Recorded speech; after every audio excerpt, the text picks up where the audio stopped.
Praise the lord. ఈరోజు దేవుని వాగ్దానము, చెంచల బుద్ధి గల వారు వివేకులగుదురు, సనుగువారు ఉపదేశమునకు లోబడుదురు. యెషయా గ్రంథము 29వ అధ్యాయము 24వ వచనము. సహోదరి సహోదరులారా, యెహోవాయందు భయభక్తులు కలిగియుండుట జీవ సాధనము. అది కలిగిన వాడు తృప్తుడై అపాయము లేకుండా బ్రతుకును. సోమరి పాత్రలో చెయ్యి ముంచునే గాని తన నోటికి దాన్ని తిరిగి ఎత్తనైనా ఎత్తడు. అపహాసకులు దండింపబడగా చూచి జ్ఞానము లేని వారు జ్ఞానము నొందుదురు. వివేకులను గద్దించిన ఎడల వారు జ్ఞానవృద్ధి నొందుదురు. భక్తుడు ఈ విధంగా అంటున్నాడు, యెహోవాయే జ్ఞానమిచ్చువాడు, తెలివియు వివేచనయు ఆయన నోట నుండి వచ్చును. ఆయన యథార్థవంతులను వర్ధిల్లజేయును. యుక్త మార్గము తప్పక నడుచుకొని వారికి ఆయన కీడముగానున్నాడు.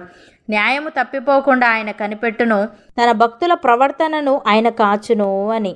ప్రియులారా, నీతిమంతుని తలమీదికి ఆశీర్వాదములు వచ్చును. బలాత్కారము భక్తిహీనుని నోరు మూసివేయును. నీతిమంతుని జ్ఞాపకము చేసుకొనుట ఆశీర్వాదకరమగును. భక్తిహీనుల పేర్లు అసహ్యత పుట్టించును. జ్ఞానచిత్తుడు ఉపదేశమును అంగీకరించును. పనికిమాలిన వదరుబోతు నశించును. దేవుడు ఈ విధంగా అంటున్నాడు, నా కుమారుడా, నీవు ఆలకించి నా మాటలను అంగీకరించిన ఎడల నీవు దీర్ఘాయుష్మంతుడవగుదువు. జ్ఞాన మార్గమును నేను నీకు బోధించి ఉన్నాను. యథార్థ మార్గములో నిన్ను నడిపించి ఉన్నాను. నీవు నడుచినప్పుడు నీ అడుగు ఇరుకున పడదు. నీవు పరిగెత్తునప్పుడు నీ పాదము తొట్టిల్లదు. ఉపదేశమును విడిచిపెట్టక దాన్ని గట్టిగా పట్టుకొనుము. అది నీకు జీవము గనుక దాన్ని పొంది ఉండుము అని. ప్రియులారా, దేవుడు జ్ఞాన బలములు కలవాడు. యుగములన్నిటను దేవుని నామము స్తుతినొందునుగాక. ఆయన కాలములను సమయములను మార్చువాడయుండి రాజులను త్రోసివేయిచ్చు నియమించుచు ఉన్నవాడును, వివేకులకు వివేకమును జ్ఞానులకు జ్ఞానమును అనుగ్రహించువాడునై ఉన్నాడు. ఆయన మరుగు మాటలను మర్మములను బయలుపరచును. అంధకారములోని సంగతులు ఆయనకు తెలియను. వెలుగు యొక్క నివాస స్థలము ఆయన యుద్ధనున్నది. అపోస్తలుడైన పౌలు రోమీలకు వ్రాస్తూ ఈ విధంగా అంటున్నాడు, దేవుడు నా సువార్త ప్రకారము యేసుక్రీస్తు ద్వారా మనుష్యుల రహస్యములను విమర్శించు దినమందు ఈలాగు జరుగును. నీవు యూదుడవని పేరు పెట్టుకొని ధర్మశాస్త్రమును ఆశ్రయించి దేవుని యందు అతిశయించుచున్నావు కావా? ఆయన చిత్తమెరిగి ధర్మశాస్త్రమందు ఉపదేశము పొందిన వాడవై శ్రేష్టమైన వాటిని మెచ్చుకొనుచున్నావు కావా? జ్ఞాన సత్య స్వరూపమైన ధర్మశాస్త్రము గలవాడవై ఉండి నేను గ్రుడ్డివారికి త్రోవచూపువాడను, చీకటిలో ఉండువారికి వెలుగును, బుద్ధిహీనులకు శిక్షకుడను, బాలురకు ఉపాధ్యాయుడనై ఉన్నానని నీ అంతట నీవే ధైర్యము వహించుకొనుచున్నావు కావా? ఎదుటివానికి బోధించి నీవు నీకు నీవే బోధించుకొనవా? దొంగిల వద్దని ప్రకటించి నీవు దొంగిలెదవా? వ్యభిచరింపవద్దని చెప్పు నీవు వ్యభిచరించెదవా? విగ్రహములను అసహించుకొను నీవు గుళ్ళను దోచెదవా?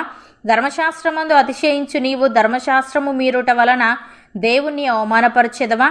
వ్రాయబడిన ప్రకారము మిమ్మును బట్టియే గదా దేవుని నామము అన్యజనుల మధ్యను దూషింపబడుచున్నది.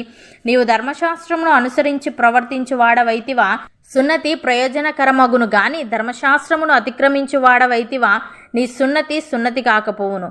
కాబట్టి సున్నతి లేనివాడు ధర్మశాస్త్రపు నీతి విధులను గైకొనిన ఎడల అతడు సున్నతి లేనివాడయుండియు సున్నతి గలవాడుగా ఎంచబడును గదా. మరియు స్వభావమును బట్టి సున్నతి లేనివాడు ధర్మశాస్త్రమును నెరవేర్చిన ఎడల అక్షరమును సున్నతియు గలవాడవై ధర్మశాస్త్రమును అతిక్రమించు నీకు తీర్పు తీర్చడా? బాహ్యమునకు యూదుడైన వాడు యూదుడు కాడు. శరీరమందు బాహ్యమైన సున్నతి కాదు, అయితే అంతరంగమందు యూదుడైన వాడే యూదుడు. మరియు సున్నతి హృదయ సంబంధమైనదై ఆత్మయందు జరుగునదే గాని అక్షరము వలన కలుగునది కాదు. కాబట్టి సున్నతి లేనివాడు ధర్మశాస్త్రపు నీతి విధులను గైకొనిన ఎడల అతడు సున్నతి లేనివాడయుండియు సున్నతి గలవాడుగా ఎంచబడును గదా. మరియు స్వభావమును బట్టి సున్నతి లేనివాడు ధర్మశాస్త్రమును నెరవేర్చిన ఎడల అక్షరమును సున్నతియు గలవాడవై ధర్మశాస్త్రమును అతిక్రమించు నీకు తీర్పు తీర్చడా? బాహ్యమునకు యూదుడైన వాడు యూదుడు కాడు. శరీరమందు బాహ్యమైన సున్నతి కాదు, అయితే అంతరంగమందు యూదుడైన వాడే యూదుడు. మరియు సున్నతి హృదయ సంబంధమైనదై ఆత్మయందు జరుగునదే గాని అక్షరము వలన కలుగునది కాదు. అట్టివానికి మెప్పు మనుష్యుల వలన కలుగదు, దేవుని వలననే కలుగును అని. సహోదరి సహోదరులారా, అన్యాయస్తులు దేవుని రాజ్యమునకు వారసులు కానేరరని మీకు తెలియదా? మోసపోకుడి, జారులైనను, విగ్రహారాధకులైనను, వ్యభిచారులైనను, ఆడంగితనము గలవారైనను, పురుష సంయోగులైనను, దొంగలైనను, లోబులైనను, త్రాగుబోతులైనను, దూషకులైనను, దోచుకొను వారైనను దేవుని రాజ్యమునకు వారసులు కానేరరు. మీలో కొందరు అట్టివారై ఉంటిరు గాని ప్రభువైన యేసుక్రీస్తు నామమునను మన దేవుని ఆత్మయందును మీరు కడగబడి పరిశుద్ధపరచబడిన వారై నీతిమంతులుగా తీర్చబడితిరి. అవును అన్నవారు నాతో పాటు ప్రార్థనలో ఏకీభవించండి. పరిశుద్ధుడా, ప్రేమగల తండ్రి, చంచల బుద్ధిగల వారు వివేకులగుదురని, సనుగువారు ఉపదేశమునకు లోబడుదురని నీవు సెలవిచ్చావు. తండ్రి, నీకు స్తోత్రములు.